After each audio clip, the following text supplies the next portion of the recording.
dibunuh sama mereka. Itu teman-teman dosanya. Waduh, udah gak kebayang deh, udah gak kebayang. Dosa paling gede yang pernah ada di atas muka bumi ini ngebunuh Nabi. Kan begitu.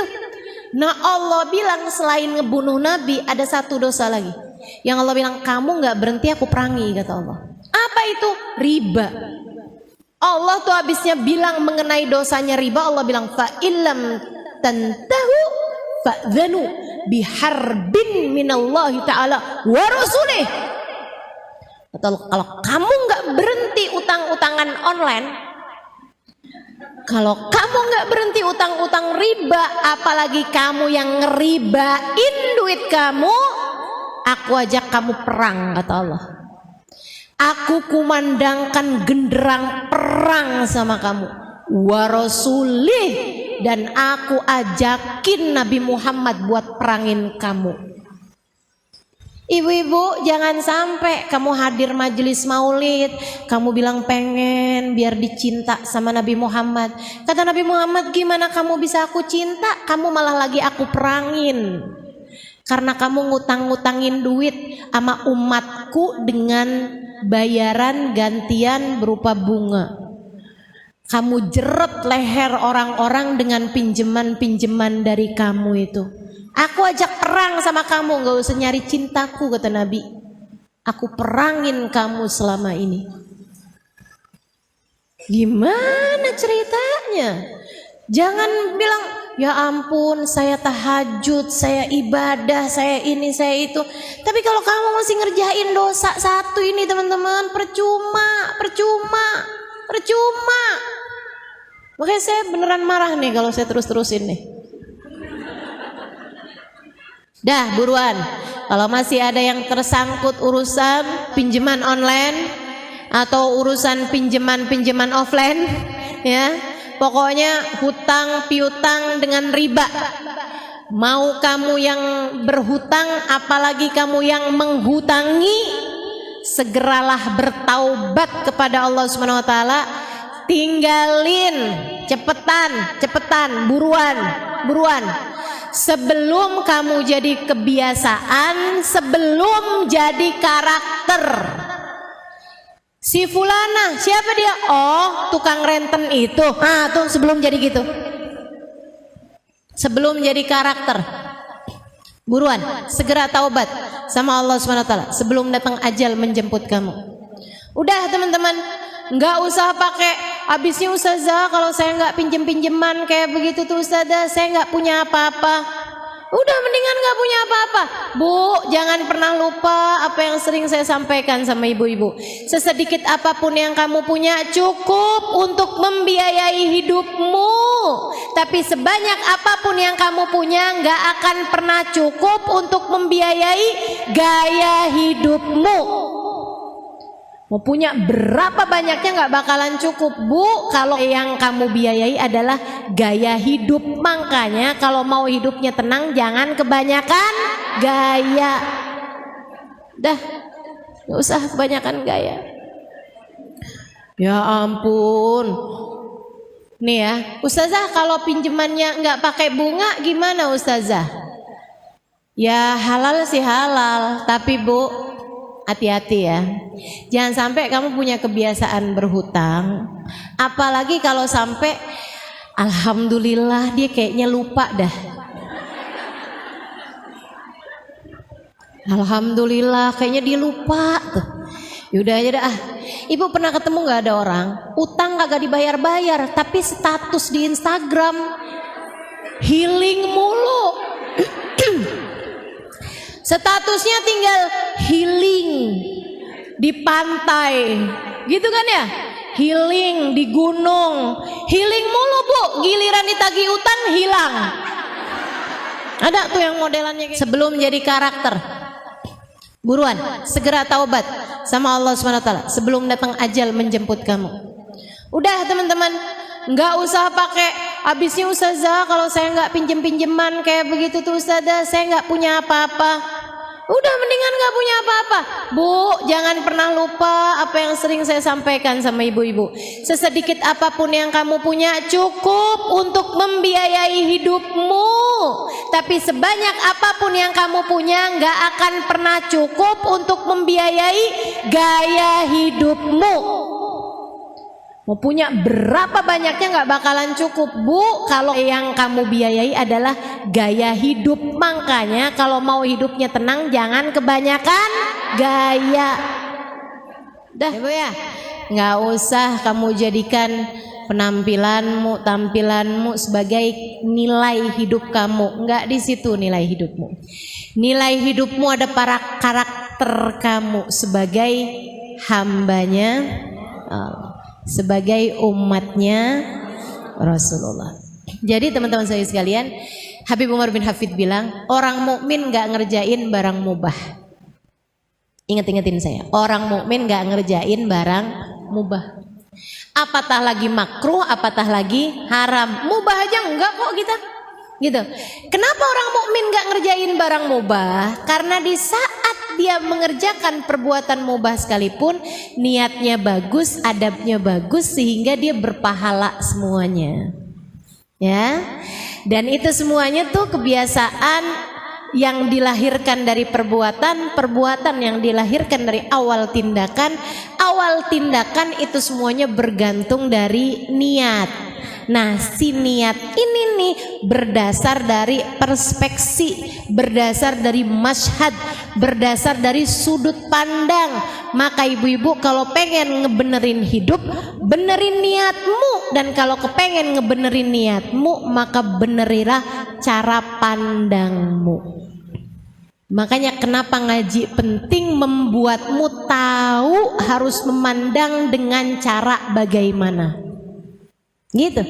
Nah, buat para istri yang punya suami nih kan.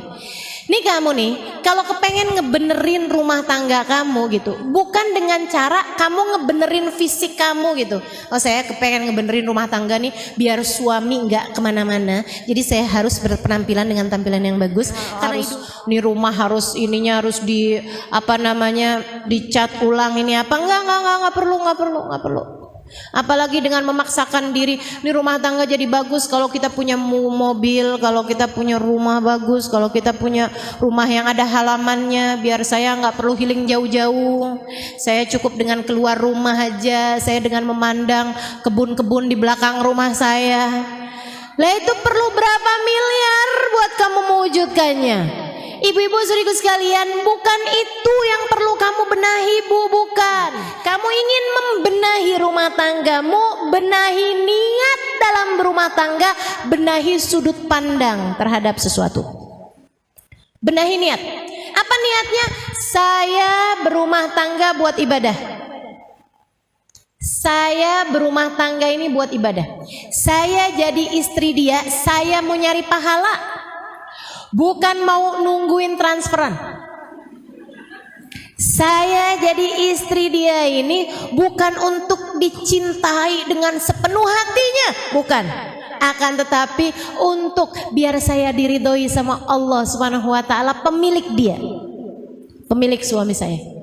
Nih Bu, kalau kamu udah nyari Allah, Allah bakalan bikin hati hamba-hamba terpaut padamu. Itu kamu gak usah khawatir. Itu kamu gak usah. Kamu dapetin Allahnya, Allah bakalan kasih semuanya. Anak-anak soleh-soleha, suami cinta sama kamu, saudara sayang sama kamu. Kalau kamu dapat ridha Allah Subhanahu wa taala, gak usah khawatir itu. Jadi kamu nyari Allahnya, itu niat kamu. Apa-apaan nyari ridha Allah, nyari ridha Allah, nyari ridha Allah. Jangankan dalam perlakuan kamu kepada suami kamu yang besar-besar, bahkan sekedar kamu senyum sama suami, kamu nanyain apa kabar dia, kamu pijitin kakinya, bukan karena biar kamu dikasih transferan lebih banyak, akan tetapi karena kamu ingat nih semuanya pahala nih, ya Allah, saya pengen nyari pahala di sisimu ya Allah. Ini ibadah saya nih, disuruh baca Quran suka ngantuk, disuruh tahajud suka berat matanya, disuruh puasa lapar, ya udah yang enak-enak aja dah, pijitin kaki suami. Kan begitu ya? Senyum di hadapan suami itu pahalanya nambah-nambah terus. Malaikat rokib sibuk loh ibu-ibu. Jangan kamu kira di saat kamu tahajud, di saat kamu baca Quran gitu ya, saat itu aja malaikat tuh kemudian sibuk. Belum tentu nyatet pahala sholat kamu tuh semuanya kecatet. Apalagi sholat kamu masih gelambiar pikirannya kemana-mana. Tapi di saat suami kamu lagi datang, kemudian kamu senyumin, apa kabar, gimana tadi di luar, kok kamu senyum-senyum gitu, seneng jadi bini abang. Sehat-sehat ya bang ya. Ya ampun bang, mudah-mudahan abang panjang umur. Bang, abang tahu nggak bang, saya mau ngomong bang. Apaan kata suaminya? Bang, abang tahu nggak sih bang? Apaan sih, kamu mau ngomong apa sih? Abisnya saya pikir-pikir ya bang ya. Apaan? Kata suaminya, abis saya pikir-pikir ya bang ya, abang tuh hadiah Allah paling bagus dalam hidup saya bang.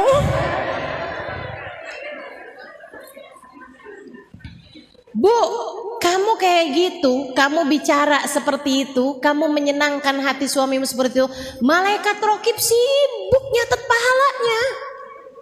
Jangan dikira enggak, banyak banget itu pahalanya. Itu yang harus kamu lakukan teman-teman saudaraku sekalian. Benahi niat, benahi sudut pandang. Ngelihat suami, dia adalah ayah anak-anak saya. Enggak gitu lihatnya. Fulan bin Fulan dia adalah suami saya. Enggak gitu caranya. Akan tetapi dia adalah Fulan bin Fulan, hambanya Allah, umat Rasulullah yang Allah jadikan jalan surga saya dengan saya menyenangkan hatinya.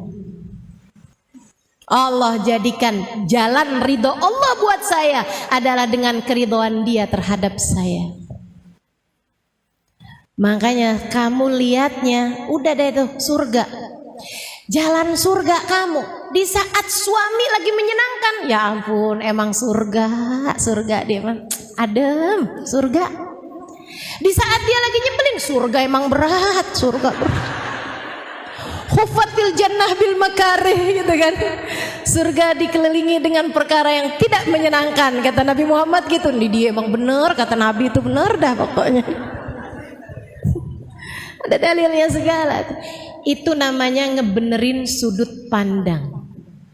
Dalam segala macam hal, kamu ngelihat anak-anak kamu, jangan sebagai Fulan bin Fulan anak saya, Fulan bin Fulan anak suami saya. Gitu ya? Bukan kayak begitu, Bu. Ini anak saya nih, dia harus melanjutkan kehidupan saya.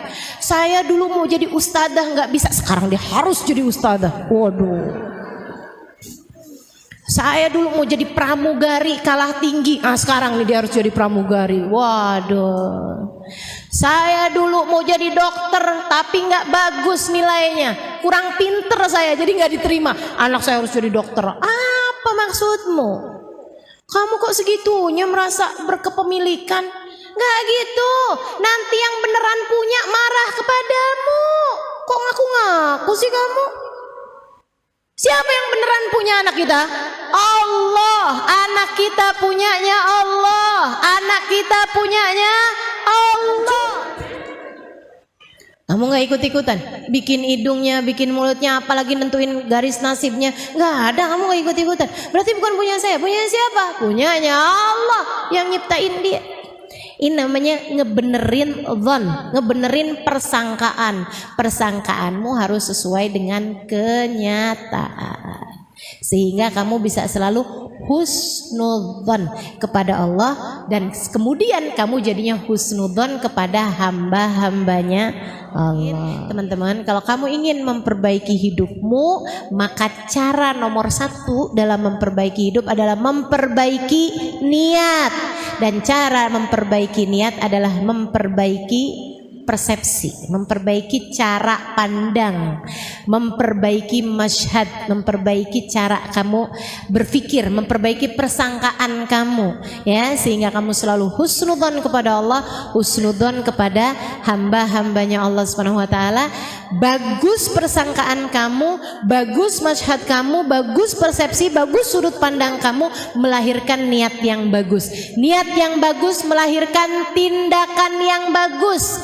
Tindakan yang bagus jika dilakukan berketerusan membuat buat kamu perbuatan-perbuatannya bagus. Perbuatan-perbuatan bagus yang kamu terus-teruskan akan berubah menjadi sebuah kebiasaan. Kebiasaan yang bagus melahirkan sebuah karakter. Nah, karakter kita di atas muka bumi ini tidak lain tidak bukan adalah hamba Allah dan umat Rasulullah. Kita bawa itu terus sampai kita mati, sehingga kelak di dalam kubur kita, di akhirat kita tidak akan pernah jauh-jauh dari rahmatnya Allah, tidak pernah jauh-jauh dari syafaat Nabi Muhammad SAW, tidak jauh-jauh dari surga Allah, tidak jauh-jauh dari kebersamaan dengan baginda Nabi besar Muhammad sallallahu alaihi wasallam.